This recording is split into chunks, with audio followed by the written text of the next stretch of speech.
अस्सलाम वालेकुम नादरीन, आप यूट्यूब चैनल देख रहे हैं। मैं इमरान खान हूं। नादरीन, बड़ा सवाल ये पैदा हो रहा है कि रिजवी बरादरान गए कहां पे। उनके बारे में बहुत सारी स्पेकुलेशंस हैं, बहुत सारी अफवाहें हैं।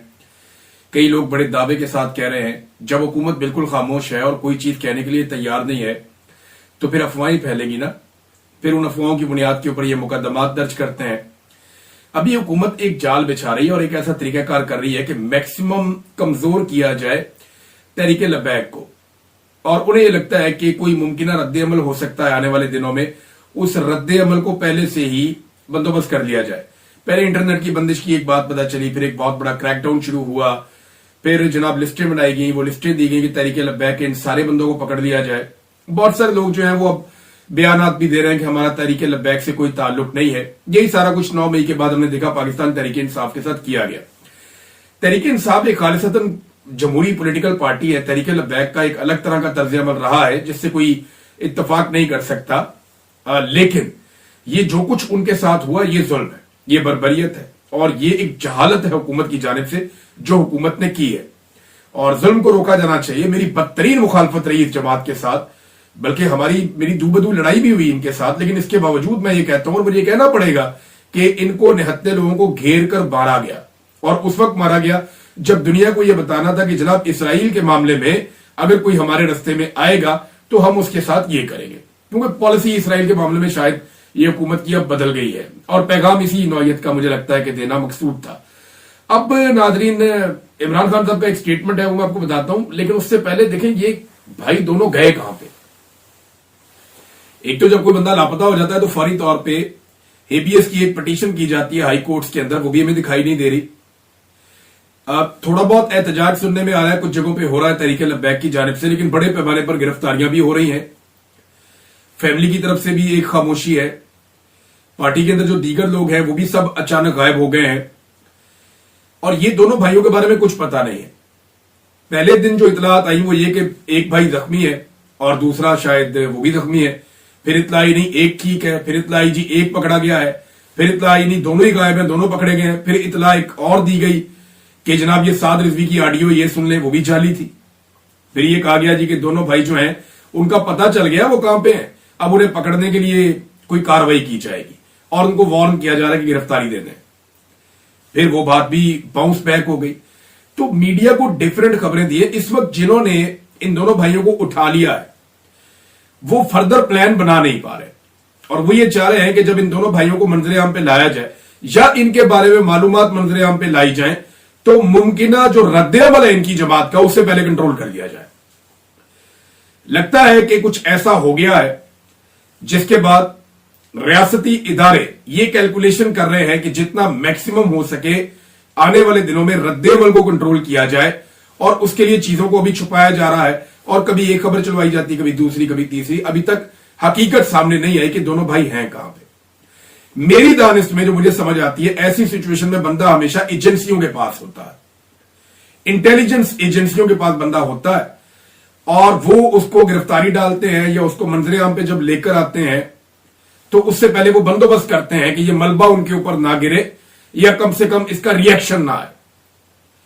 ये होता है और वो इसका मैनेज करते हैं, जाली मुकाबला करके, कोई और चीज करके, डिफरेंट चीजें इसके अंदर प्लान की जाती हैं। अब जनाब आसिम मुनीर साहब के हवाले से इमरान खान साहब ने बड़ा क्लियर एक पैगाम दिया है। ये 3-4 पैगाम आते हैं जो इमरान खान साहब ने दे दिए ऊपर नीचे अपने एक ही स्टेटमेंट में, और खान साहब ने भी जो है वो छोटा गेयर लगा दिया, गाड़ी को फुल जोर में डाल दिया, और अब तेजी से खान साहब जो है वो आगे की तरफ बढ़ रहे हैं अपनी नई टीम के साथ। नई टीम परफॉर्म करती है नहीं करती, इनके बड़े टेस्ट हैं।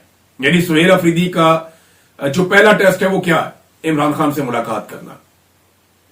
वो उसने क्या किया मैं बताता हूं बाद में, लेकिन पहले इमरान खान साहब को सुने। इमरान खान ने कहा माजी के डिक्टेटर्स के अदवार में भी जुल्म और सितम की तारीख रकम की गई, मगर आसिम मुनीर ने हर हद उबूर कर ली है। यानी इमरान खान साहब ने बड़ा क्लियरली बगैर कहे कह दिया कि आसिम मुनीर एक डिक्टेटर है। माजी के डिक्टेटर ने भी बड़ा जुल्म किया था, लेकिन आसिम मुनीर जितना जुल्म नहीं किया था। 2 साल में पाकिस्तान में सिविलियंस के कत्लेआम के 4 बड़े वाकयात हो चुके हैं, जिनमें पहला 9 मई, दूसरा 26 नवंबर, तीसरा आजाद कश्मीर और चौथा मुरीद के कत्लेआम है। अपनी ही अवाम पर ऐसा जुल्म किसी भी मुहज़्ज़िब मुआशरे में नहीं होता। सबसे ज्यादा बाइस तकलीफ बात यह है कि इन तमाम वाकयात में कोई बैरूनी दुश्मन नहीं बल्कि अपनी ही पुलिस, रेंजर्स और पैरामिलिट्री फोर्सेस के हाथों अपने ही हमवतनों को बेदर्दी से शहीद किया गया, जो सोशल मीडिया पर गर्दिश करने वाली वीडियो से साबित है। मुझे इस बात की भी बहुत तकलीफ और अफसोस है कि कत्लेआम के जितने भी वाकयात हुए, ना ही इन पर कोई जुडिशियल कमीशन बना, ना ही इंक्वायरी हुई और ना ही जिम्मेदारान को सजा सुनाई गई। मैं चाहता हूं कि मुरीद के कत्लेआम पर जुडिशियल कमीशन बनाकर आजादाना तहकीकात कराई जाए और जिम्मेदारान को करार वाकई सजा दी जाए, क्योंकि कत्लेआम के इन वाकयात में तादाद के हवाले से शदीद इबहाम पाया जाता। जैसे कि मुरीद के वाकये में सरकारी इतलात के मुताबिक 4 मुजाहिरीन जान से गए, जबकि मुतासरा फरीक के मुताबिक हकीकी तादाद 400 से 600 तक है। ये रयान ग्राम एक जर्नलिस्ट है, ये वैसे पाकिस्तान की एस्टेब्लिशमेंट के बहुत खिलाफ है और पाकिस्तान की एस्टेब्लिशमेंट भी इसके बहुत ही खिलाफ है, एक दूसरे से शदीद नफरत करते हैं। लेकिन उसने एक दिन पहले ये कहा था कि उसको तफसीलात बताई जाए और उसने अपना एक प्लेटफॉर्म हाजिर भी किया था कि इस पे बताएं तफसीलात जो लोग नहीं बता सकते पाकिस्तान में। ये अमेरिकी जर्नलिस्ट है, इसने दावा किया कि 1000 से ज्यादा लोग इसमें कत्लेआम हो गया उनका। अब ये बड़ी खौफनाक इंफॉर्मेशन है। देखें, जो लोग मेरे अपने सोर्स ने जिन पुलिस वालों से बात की, अब पुलिस वाले जो है वो अलग अलग जगहों पे ड्यूटी कर रहे थे, जिन 3 मुख्तलिफ लोगों से बात की उन्होंने जो तादाद बताई वो कम से कम 60 बताई है एक बंदे ने, और जिसने ज्यादा बताई वो इतनी ज्यादा बताई कि मैंने वो डर के बारे वो बताई नहीं मैंने अपने यूट्यूब चैनल पे कि एक अजीबोगरीब सनसनी फैल जाएगी कि पता नहीं वो मामला जो है उसकी तस्दीक हो सकती है या नहीं। तहरीके लब्बैक के जो मेन लोग हैं वो सारे के सारे बिल्कुल मंजर से गायब हैं, कोई नहीं बता रहा कि कितने लोग मारे गए हैं। कत्लेआम की जुडिशियल इंक्वायरी में जिले शाह के कत्ल में मुलव्वस आईजी पंजाब उस्मान अनवर समेत आईजी इस्लामाबाद नासिर रिजवी को जरूर शामिल तहकीक किया जाए, क्योंकि कत्लेआम के इन वाकयात में ये भी हिस्सेदार हैं।